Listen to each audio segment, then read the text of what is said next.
9 to 5 was a huge hit. It was a successful movie, but also the song 9 to 5 was a monster hit, and she actually had a triple hit there because it was #1 on the country charts, the adult contemporary, and the pop charts simultaneously.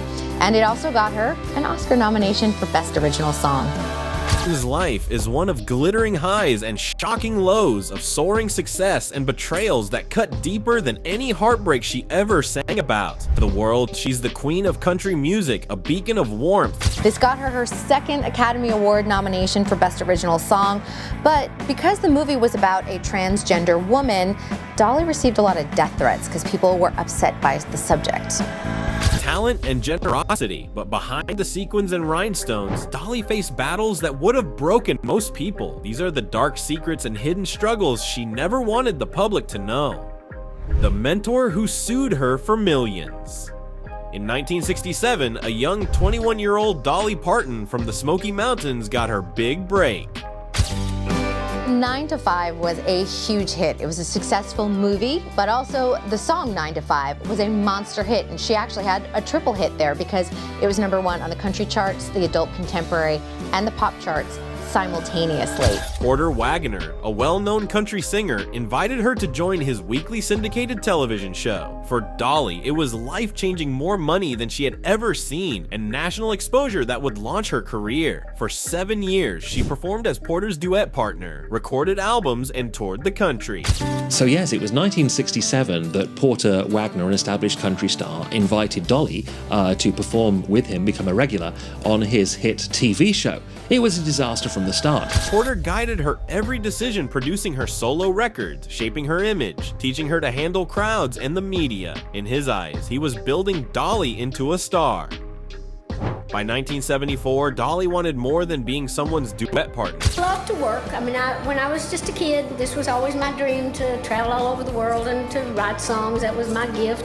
And I just always wanted to make it into a big... She dreamed of going solo, crossing into mainstream pop, and becoming her own artist. When she told Porter she was leaving, he was devastated. She wrote, "I will always love you" as a farewell, a song of gratitude, a graceful goodbye. Initially, the split seemed friendly. They recorded a final duet album, exchanged polite words in the press, and Dolly's solo career began to soar. This is the guy who had given her a chance on his TV show and had worked with her on her early records, establishing her path to fame. They had a professional split, but they remained friends, and so she wrote the song "I Will Always Love You" as a tribute. But 5 years later, everything changed. On March 21st, 1979, Porter Wagoner filed a lawsuit demanding $3 million, claiming breach of contract. He argued he deserved 15% of her net income and future royalties forever. His public statements were harsh. He described Dolly as untrustworthy and selfish, accusing her of abandoning her family for fame. The man who launched her career was now attacking her character and demanding millions. Tonight, Chris Conti is looking into allegations that Webster used his position with Dolly Parton to leverage young fans into sending sexually explicit photos.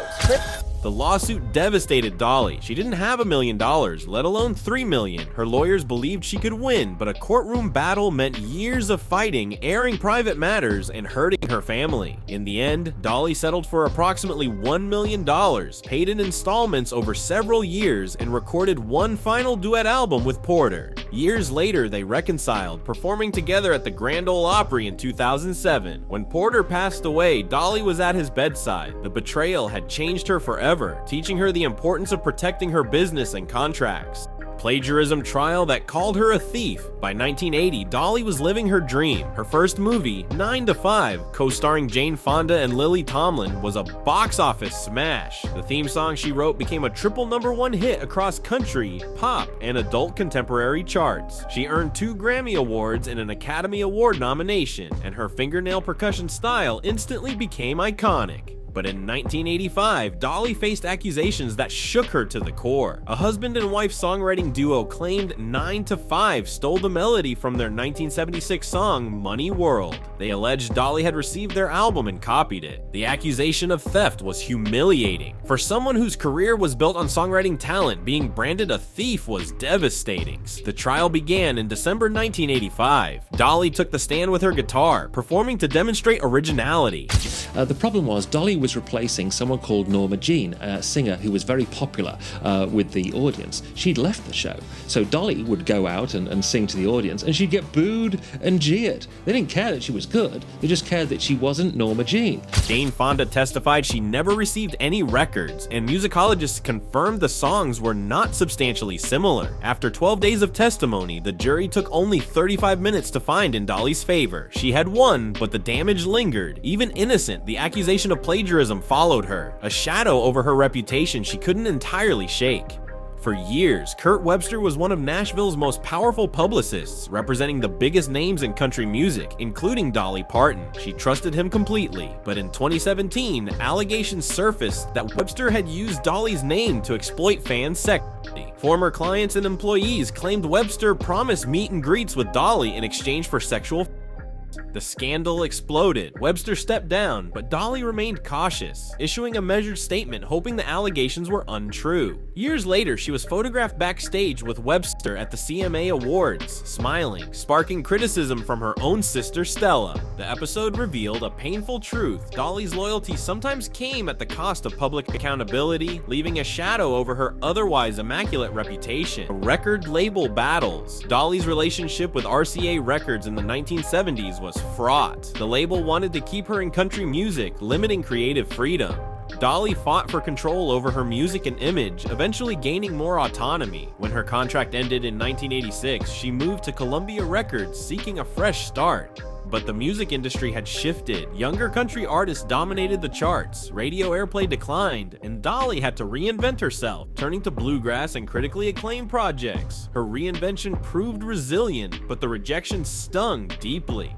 Conclusion: a survivor through it all. Through betrayals, lawsuits, public scandals, political backlash, and business battles, Dolly Parton remained a survivor. Each setback shaped her resilience and wisdom. She learned to protect herself legally, carefully navigate public relations, and maintain her values while pursuing her dreams. Behind the sequins, the humor, and the generosity is a woman who has faced human vulnerabilities and industry ruthlessness. Dolly's story is one of survival, perseverance, and grace under pressure, a reminder that even legends are human, and even the brightest stars must navigate darkness to shine. Dolly Parton's career spans decades, but her legacy is not only her music and philanthropy, it's her ability to rise above betrayal, adversity, and controversy, maintaining her artistry and humanity while teaching the world about resilience, generosity, and the power of following your dreams, no matter the cost. Her story is far richer, darker, and more complicated than most people realize. A story of triumph over heartbreak, strength through betrayal, and the unyielding spirit of one of America's most enduring icons.